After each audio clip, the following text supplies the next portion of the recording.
reports this weekend came out that the Saints possibly made an offer for Texans quarterback Deshaun Watson. So there's a lot to unpack there. So first things first, do you believe that they actually have made an offer? And if they have made an offer for Deshaun Watson, what in the world would it take to get that quarterback from Houston to New Orleans?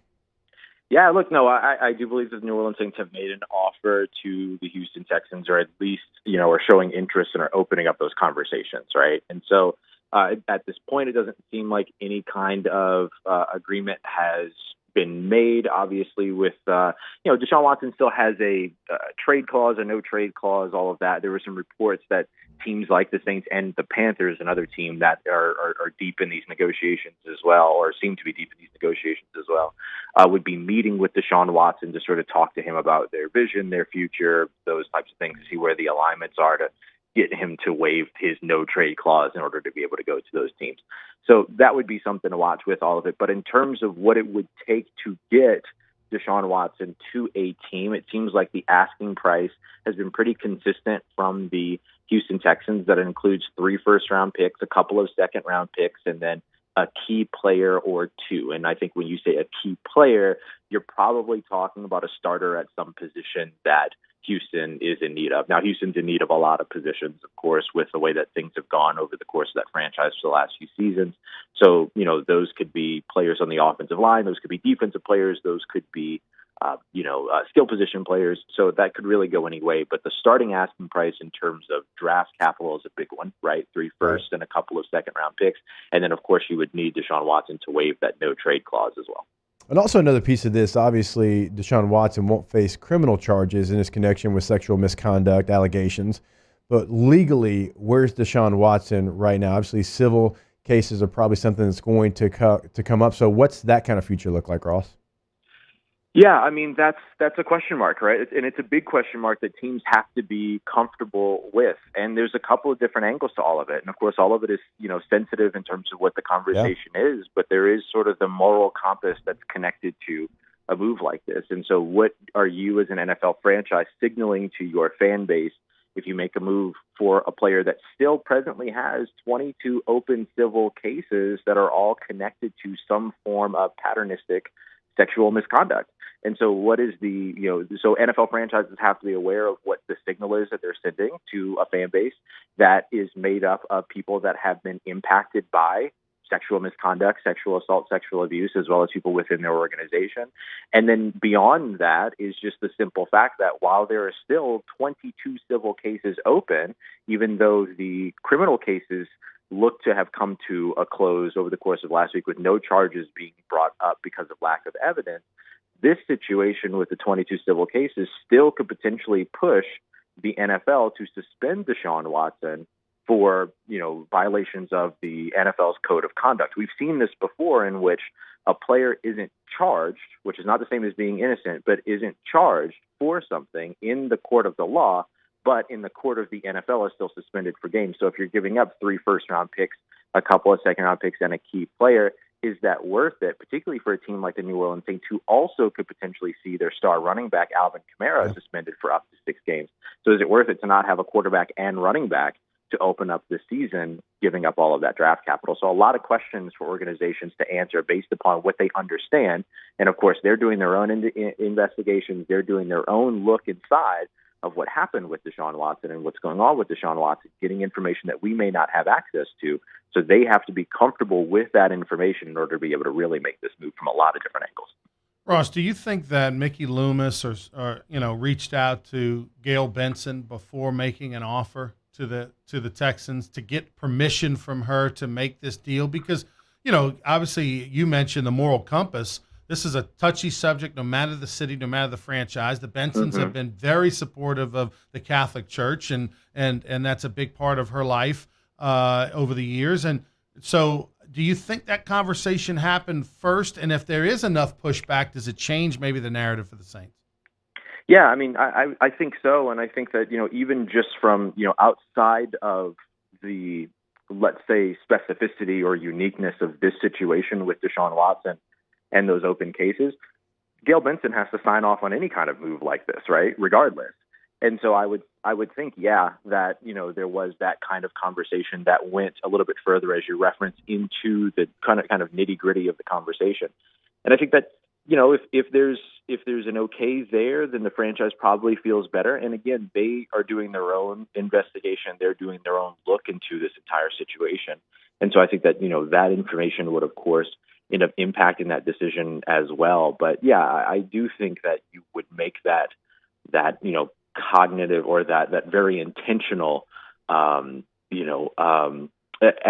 of getting that sort of clearance from, Miss Benson and on a decision like this. Now, is that enough to push everything forward? We'll see. Is that enough to stop everything? Yes. I would say that, if she didn't approve as the owner of the team, regardless of the specificity of the information, then more than likely the move doesn't happen, and more than likely they're not even this far down the road. So I would imagine that there would be some impact there with her guidance.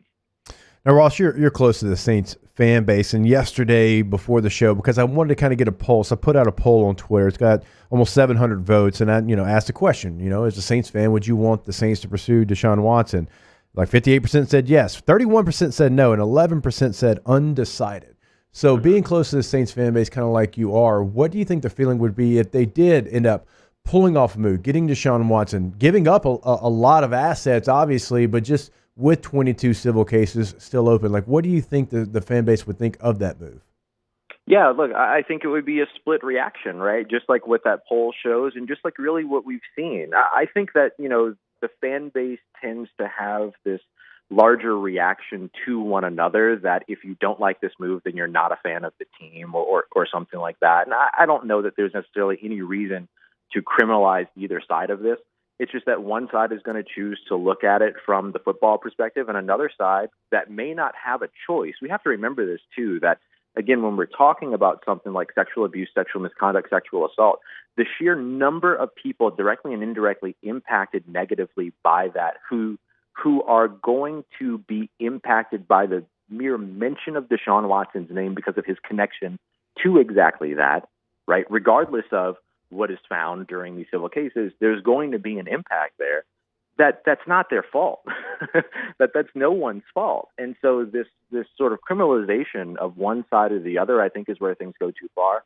I think the important part is that this always has to be, and I think we do this wrong sometimes as people that are covering, teams and sports and things like that, that oftentimes we make mention of this person's history once and then we never mention it again. And I think that more importantly, regardless of how, we may feel as people reporting on or talking about this or sharing the information with the fan base, that in my opinion, we owe it to the very large portion of the fan base that has been impacted by violations like this in their lifetime as human beings, that we owe it to them to make sure that this is always a part of the story, regardless. And as things go on, we might get 3 months down from this deal and find out that Deshaun Watson was completely innocent. At the same time, we might get down 3 months from this whole situation and find the opposite, right? Find that he was guilty, or that there's nothing to be, brought on in terms of charges and things like that. We don't know that, and we can't sort of predict that either. This is the court of the law, and they do this for a reason.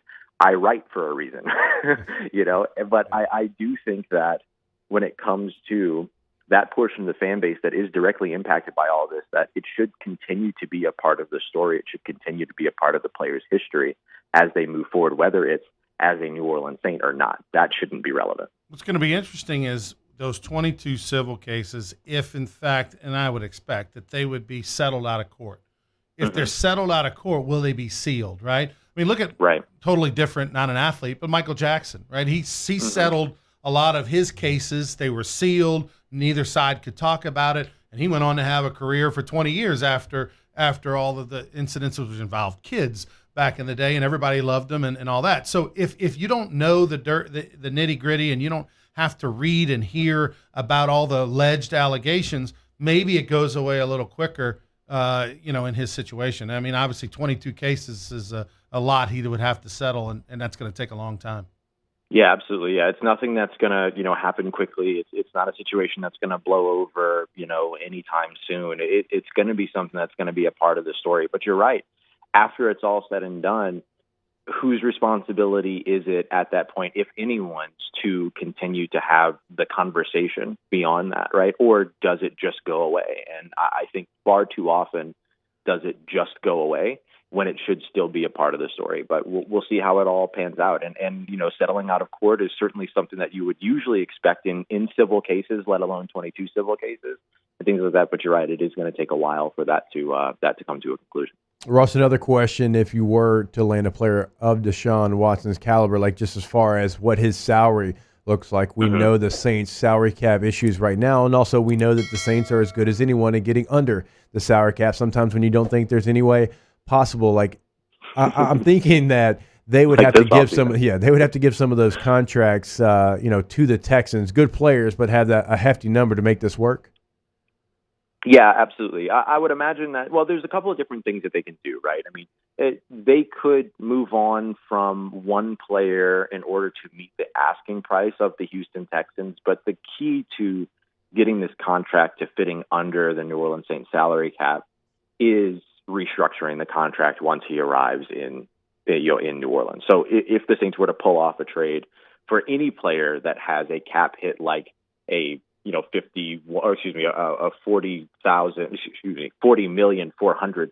$40.4 million dollar contract. The key there, particularly with a $35 million base salary, is to restructure that base salary, turn it into a signing bonus, and then pay it out. The contract for Deshaun Watson, for instance, already exists through 2025.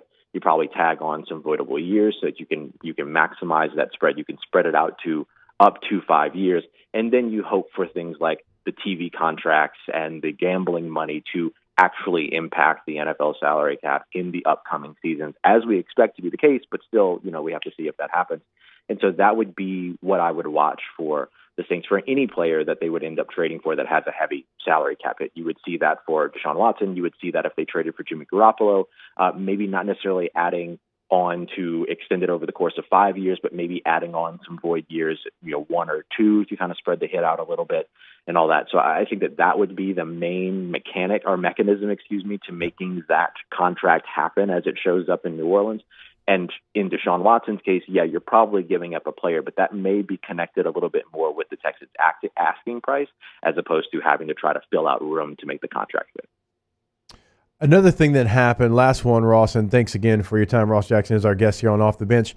Another thing that happened yesterday that normally we'd lead our show with, but with all the things surrounding LSU basketball, Tom Brady decides to retire after only 40 days of being retired. I have to imagine, because when you looked at the South quarterback situation before, uncertainty at best, and even guys that you kind of know, like a Matt Ryan, obviously he's not getting any younger. He came in the same draft class that I did, so I know how old Matt Ryan is. He's got a couple of years left at best. So when you looked at it, it's like, okay, well, maybe we can go get a Jameis and play well enough. But now with Tom Brady coming back, does that change what the New Orleans Saints were going to do?